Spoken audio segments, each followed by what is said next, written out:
हर महीने आज की डेट में मल्टीपल स्मार्टफोन लॉन्च हो रहे हैं मल्टीपल कंपनीज़ के। ऑल्दो ये कस्टमर को चॉइसेस तो प्रोवाइड करते हैं, मगर चॉइसेस के साथ कन्फ्यूजन भी प्रोवाइड करते हैं। जब भी आज की डेट में आपको नया स्मार्टफोन लेना होगा तो आप दो ही तरीके से लोगे, या तो ऑफलाइन या ऑनलाइन। अगर ऑफलाइन जाओगे तो वहाँ पर कोई आपको सेल्समैन या दुकानदार बोलेगा ये ले जाओ जी बेस्ट है, या तो अगर ऑनलाइन लोगे तो वहाँ पर शायद कोई ऑनलाइन वेबसाइट पे बैनर्स आपको अट्रैक्ट करेंगे या कोई हाइप जनरेट हुई होगी, उसके हिसाब से आप फ़ोन ले लोगे। मगर मैं आपको एक सच्चाई की बात बताऊँ तो जो आप फ़ोन लोगे वो 75% टाइम्स वो गलत ही होगा। वो शायद आपकी पूरी ज़रूरतों को सूट ही ना करे। सपोज़ आपको अगर ज़्यादा वीडियोस देखनी है अपने फ़ोन में और आप फास्ट प्रोसेसर वाला फ़ोन ले आए, वो शायद आपके लिए फ़ोन नहीं बना हुआ, क्योंकि जो फास्ट प्रोसेसर वाला फ़ोन है वो गेमिंग को सूट करेगा। मगर वीडियोस वाला अगर आपको फ़ोन चाहिए तो आपको ओलेड डिस्प्ले लेनी चाहिए, ना कि आपको एलसीडी। ओलेड में भी अगर आपको हाई रिफ्रेश रेट वाली डिस्प्ले मिल जाए, अच्छे कलर्स वाली डिस्प्ले मिल जाए, तो that is the best option. मगर अगर एलसीडी ले आए हो आप, और वो भी अगर सस्ती वाली, शायद टीएन पैनल, वो आपको मज़ा ही नहीं आएगा देखने का, ट्रू एक्सपीरियंस मिलेगा ही नहीं।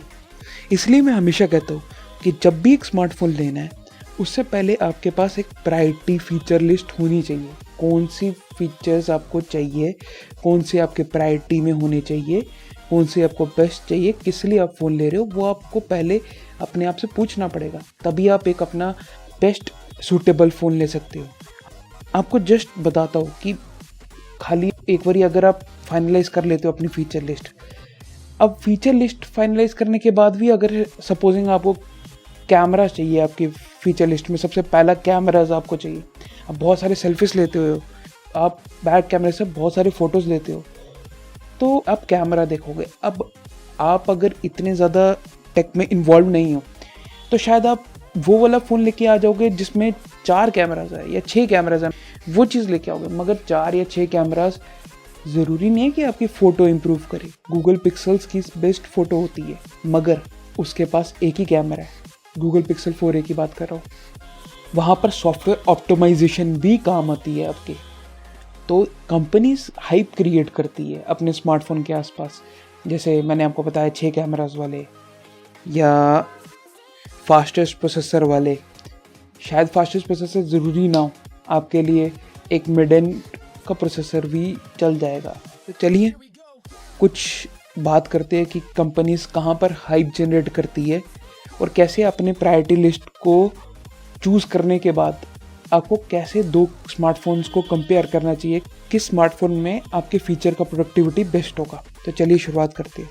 पहले बात करते हैं कैमरास के लिए।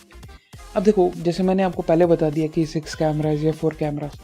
अब कैमरा में भी ना मेगापिक्सल इम्पोर्टेंट होता है, इतना इम्पोर्टेंट होता है, मेरे को रॉन्ग मत लेना। मगर अगर आपको बोले कोई 64 मेगापिक्सल में बेस्ट इमेज आएगी और 48 मेगापिक्सल में बकवास इमेज आएगी, वो गलत बोल रहे हो।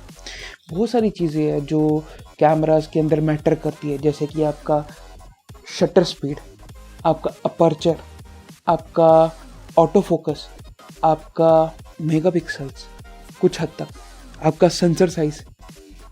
ये तो सब होगी टेक्निकल टर्म्स। मगर अगर हम टेक्निकल टर्म्स को साइड पे रख के एक जेन्युइन लेमैन कस्टमर की बात करें तो कैमरास के मैं कहूँगा ऑनलाइन जाओ, वहाँ पर सैम्पल्स कंपेयर करो। 2 सैम्पल्स में से जो बेस्ट आपको सैम्पल्स लगते हैं उस कैमरा को चूज़ करो, वो आपको बेटर आउटपुट देगा। अब नेक्स्ट फीचर की बात कर लेते हैं, वो है परफॉर्मेंस। अब मैंने जैसे आपको बोला कि काफ़ी कंपनीज हाइप करती है, मेरे स्मार्टफोन में 855 है, 865, आजकल लेटेस्ट प्रोसेसर चल रहा है स्नैपड्रैगन 865। अब 865, क्या आपको 865 की ज़रूरत है?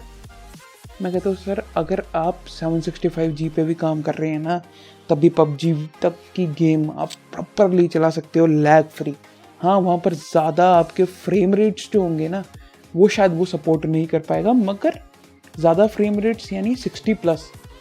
तो मगर अगर आपका एक कंबाइंड यूज़ है ना, कि अगर आप ओवरऑल हर चीज़ चाहते हो अपने फ़ोन से, तो शायद 765G आपके लिए एक बजट में 30,000 में या 35,000 में एक बेटर ऑप्शन है ना कि 855 या 865। अगर 855 कहीं कंपनी ने डाला है तो कहीं ना कहीं कॉम्प्रोमाइज़ हुए होंगे, या वो एड फ्री वर्जन नहीं होगा फ़ोन का, यानी ओवरऑल एक्सपीरियंस को ख़राब कर सकते हैं। नेक्स्ट आता है बिल्ड क्वालिटी। अगर देखो, मैं आपको एक चीज़ बताता हूँ, जब रियलमी के फ़ोन्स में या शाओमी के फ़ोन्स में आप जाते हो तो आपको कहीं ना कहीं बिल्ड क्वालिटी में कॉम्प्रोमाइज़ दिखते हैं, क्योंकि ये चीज़ें बिल्ड क्वालिटी कभी आपके स्पेक शीट पे नहीं आती। अगर स्पेक शीट पे आती होती ना तो वो बेस्ट होती, मगर स्पेक शीट पे नहीं आती, इसीलिए वो इधर कॉम्प्रोमाइज़ करते हैं, क्योंकि वो 855 या 865 आपको 20-30,000 में नहीं दे सकते। वहाँ कहीं ना कहीं कॉर्नर कट करेंगे, वो बिल्ड क्वालिटी में करेंगे। तो एक अच्छा सा ऑप्शन बताता हूँ इसका, LG वेलवेट। एक फ़ोन आया था, उसके अंदर आपको इतनी बढ़िया बिल्ड क्वालिटी मिलेगी ना, आप एक बार यूज़ कर लोगे ना उसको, या गूगल पिक्सल फ़ोन को एक बार यूज़ कर लोगे ना, तो दूसरे फ़ोन्स की तरफ जाओगे ही नहीं। एप्पल फ़ोन्स को यूज़ कर लोगे, दूसरी फ़ोन्स पे जाओगे नहीं, क्योंकि हम लोग बैलेंस नहीं देखते अपने फीचर्स में, वन साइडेड हो जाते हैं। वन साइडेड नहीं होना चाहिए, हमें काफ़ी ज़्यादा एक फीचर पॉइंट्स देख के उसको एक जनरली सबको कंपेयर करके एक प्रोडक्ट लेना चाहिए। अब अगली बात करते हैं डिस्प्ले की। डिस्प्ले में आपके पास इतने सारे वैरायटी अवेलेबल है। TN होगी डिस्प्ले, IPS होगी या एमोलेड होगी, जो कि बेस्ट कंसिडर की जाती है अभी के लिए। एक बात बताता हूँ कि मैंने एक चैनल पे देखा था, काफ़ी बड़ा चैनल था, वहाँ पर वो कह रहे थे TFT डिस्प्ले यानी TN डिस्प्ले। वो बात नहीं होती। TN डिस्प्ले आपके नीचे रेट की जाती है, मगर जो आपके TFT का मतलब होता है ना, TFT का मतलब थिन फिल्म ट्रांजिस्टर, वो आपको एक अलग से सेपरेट वीडियो बताऊंगा कि IPS कैसे काम करती है। मतलब ट्रांजिस्टर्स की मदद से उसके अंदर लिक्विड क्रिस्टल अपनी ओरिएंटेशन चेंज करते हैं और उतनी लाइट बाहर आती है। वो एक कंसेप्ट होता है, वो बाद में आपको बताऊंगा। मगर TFT डिस्प्ले यानी या तो वो IPS है या वो TN है, या VA भी हो सकती है, और भी वर्जन आते हैं, PLS भी आता है, मगर वो कम मिलेंगे आपको मार्केट के अंदर। आपको ज़्यादातर TN या IPS ही मिलेगा। अगर डिस्प्ले में जाना है तो देखो, डिस्प्ले अगर आप गेमिंग करते हो तो मेरे हिसाब से कम आपके पास फुल HD डिस्प्ले होनी चाहिए, मगर यहाँ पर आपको फ्रेम रेट हाइयर चाहिए। मतलब 120 फ्रेम रेट्स पे जो मेरी गेमिंग होगी, कॉम्पिटिटिव गेमिंग होगी, PUBG होगी या कॉल ऑफ ड्यूटी होगी, ये बहुत अच्छी चलेगी, बहुत अच्छा रिस्पॉन्स टाइम आएगा। इसके लिए प्रोसेसर भी फिर अच्छा चाहिए हमें, वो भी आप एक ध्यान में रख लेना। मगर अगर मेरे को गेमिंग इतनी कॉम्पिटिटिव करनी नहीं है, मैं कैजुअल गेमर हूँ, मैं कभी गेम्स खेलता हूँ, कभी नहीं खेलता, मगर मैं एंटरटेनमेंट बड़ा कंज्यूम करता हूँ, यानी पिक्चर्स बड़ी देखता हूँ, मूवीज़ देखता हूँ, वेब सीरीज़ देखता हूँ, या अमेज़ॉन प्राइम वीडियोज़ देखता हूँ, जो भी है, वीडियो कंजप्शन ज़्यादा है, फेसबुक पे स्क्रॉल करता हूँ काफ़ी, तो मुझे 90 हर्ट्ज़ मेरे लिए बहुत है। 60 हर्ट्ज़ भी मेरे हिसाब से एक बार को आपको चल जाएगा, मगर वहाँ पर आपको एमोलेड डिस्प्ले लेनी पड़ेगी।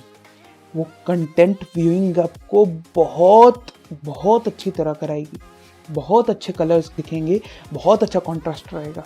वहाँ पर आप डिच कर सकते हो फ्रेम रेट्स को over the quality of the display, मगर अगर आप गेमिंग में हो तो आपको फ्रेम रेट्स बेटर चाहिए। अब अगली बात करते हैं यूज़र एक्सपीरियंस, प्रोडक्ट ऑप्टिमाइजेशन। आपको एक बात बताता हूँ, आईफोन का इतना नाम क्यों है मार्केट में, आईफोन इतना चलता क्यों है मार्केट में। जो प्रो एक यूज़र है वो आईफोन कंसिडर आज के डेट में क्यों करना चाहते हैं, क्योंकि वो लोग बेसिकली काम करते हैं अपने सॉफ्टवेयर ऑप्टिमाइजेशन में। आजकल क्या हो रहा है, आजकल एक कंपनी 4 फ़ोन्स निकाल देगी 4 महीने के अंदर, मगर अगर 4 फ़ोन निकालेगी तो उसका ऑप्टिमाइजेशन बेटर नहीं कर पाएगी, उसको सॉफ्टवेयर अपडेट अच्छी तरह से नहीं दे पाएगी, कैमरा की ऐप बेटर तरीके से इंडल्ज नहीं होगी, और भी काफ़ी चीज़ों को आपको साइड पे रखना पड़ेगा। आईफोन एक मैच्योर्ड प्रोडक्ट है, वो अमेच्योर नहीं है। उसमें आपको स्पीकर क्वालिटी, आप उसका वाइब्रेशन मोटर देखोगे ना, वाइब्रेशन देखोगे ना, आप कहोगे एंड्रॉयड कुछ भी नहीं है। आप नोकिया के पुराने फ़ोन्स देखते थे, उसमें वाइब्रेशन देखना कभी, इतनी ज़बरदस्त वाइब्रेशन होगी ना, आप कहोगे एंड्रॉयड की वाइब्रेशन कुछ है ही नहीं। तो वो कहीं ना कहीं कॉर्नर जो कट हुए होते हैं ना, वो यहाँ पर हुए होते हैं। ये चीज़ें आपकी स्पेकशीट पे नहीं आएगी। ये एक अलग से वीडियो मैं ज़रूर बनाऊंगा कि कैसे Xiaomi अपने फ़ोन को डिज़ाइन करने की सोचता है और कैसे सैमसंग अपने फ़ोन को डिज़ाइन करने की सोचता है। उसके थिंकिंग पे एक वीडियो बनाऊंगा।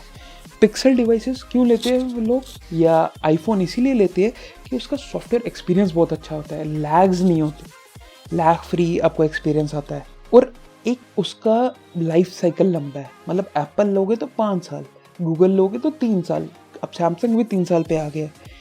तो एक कहीं ना कहीं यूज़र एक्सपीरियंस मैटर करता है। आगे आगे आप देखोगे कि जो आपका एक्सपोनेंशियल ग्रोथ था आपके प्रोसेसर की स्पीड्स के अंदर, वो अब आपको कम दिखेगा। मतलब आज की डेट में सस्ता प्रोसेसर, मिड रेंज वाला प्रोसेसर भी आपको फ्लैगशिप वाली परफॉर्मेंस दे सकता है डिपेंडिंग अपॉन योर यूजेज, मगर अब यूज़र एक्सपीरियंस आपको बेटर होते दिखेगा।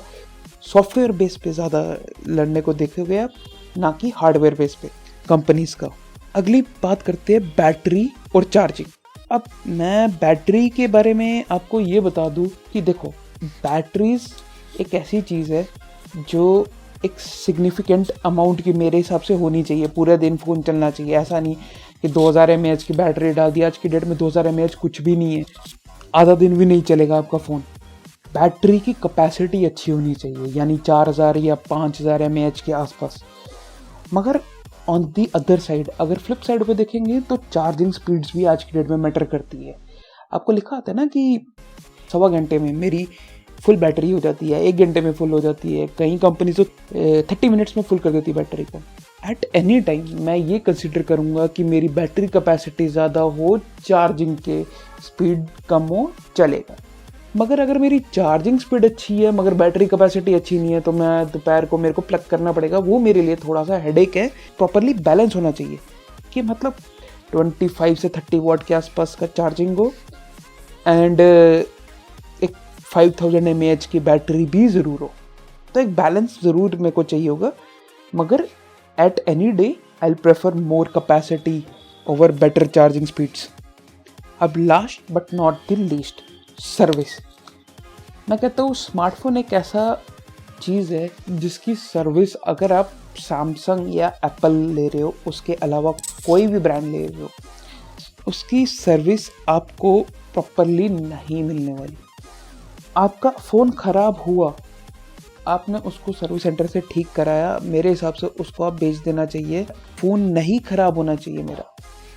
मगर अगर कहीं फ़ोन ख़राब होता है तो मेरे को चेंज करना नहीं है, तो मेरे लिए एप्पल और सैमसंग ठीक है।